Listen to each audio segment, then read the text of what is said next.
රාක්ෂසීගේ නිදන් ගුහාව. එක ගමක ජීවත් වුණා ලයනල් කියලා කුලී වැඩ කරලා ජීවත් වෙන කෙනෙක්. මෙයාගේ පවුල මෙයාට ඉඳියේ බිරිඳයි එයාගේ ළමයයි විතරයි.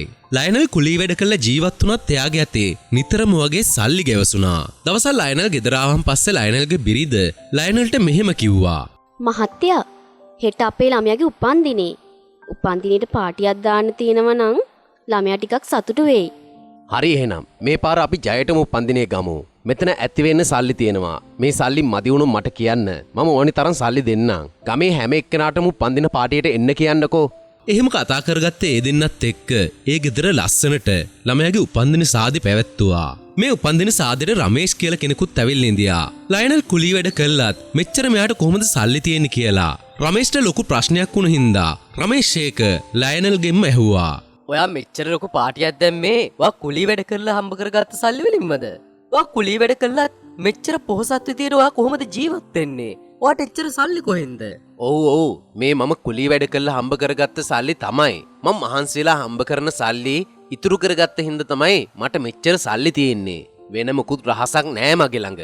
ලයනල් එහෙම කිව්වට රමේෂ්ට ලයනල් ගැන සැක හිතුණා. මෙයා මෙච්චර පොහොසත් විදිහට ජීවත් වෙන්න මෙයාගේ ළඟ මොකක්ම හරි රහසක් තියෙන්න ඕන කියලා තමයි රමේෂ් හිතුවේ. මේ ගැන සැක හිතිච්ච රමේෂ් දවසක් ලයනල් මොනවාද කරන්න කියලා හොරෙන්ම බලාගෙන ඉඳියා. එයා වෙනද වගේම වැඩට ගිහින් ආවා. ඒ වැඩට ගිහිල්ලා ඇවිල්ලා එයා කෙලින්ම ගියේ ලිඳ ළඟට.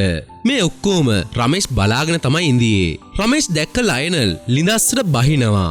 ලයනල් ලණුවක් පාවිච්චි කරලා ලිඳ අස්සට බහිනවා. ඒ ලිඳ අස්සේ තියෙන ගුහාවක්. ඒ ගුහාව අයිති යක්ෂණියකට.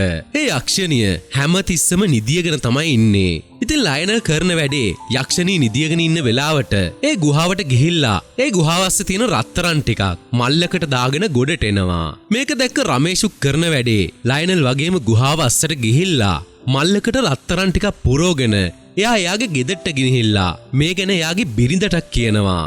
ෂා, ඒ ගුහාවේ පිරෙන්නම රත්තරන් නම් තියෙන්නේ. මෙහෙම පොඩ ගේන්න නැතුව ඒ ඔක්කොම රත්තරන් ටික එක සැරේ ගේන්නකෝ. එතකොට අපිට එකපාරින්ම ලොකු පෝසත්තු වෙන්න පුළුවන්.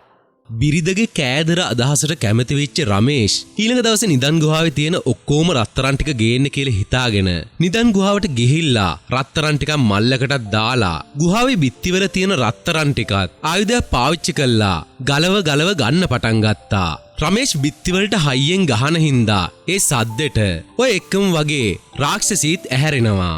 රාක්ෂසී ඇහැරිච්ච ගමම්ම දකිනවා රමේෂ් රත්තරන් හොරකම් කරන්න ඇවිල්ලා කියලා. ඉක්මනටම ගිහිල්ලා රමේෂ්ව අල්ලගත්ත රාක්ෂසී රමේෂ්ට මෙහෙම කිව්වා. මං හොය ඉඳියේ මේ ගුහාවෙන් කවුද හොරකම් කරන්න කියලා. අද හොරා මගේ අතටම වුණා. ආයි කවදාවත් හොරකම් කරන්න බැරි වෙන්න මං ඔයාට හොඳ දඩුවමක් දෙනවා. එහෙම කියපු රාක්ෂසී රමේෂ්ට ආයි කවදාවත්ම ඒ ගුහාවෙන් එළියට යන්න දුන්නේ නැහැ. හැමදාම වහලෙක් විදිහට රමේෂ්ව රාක්ෂසී තියාගත්තා.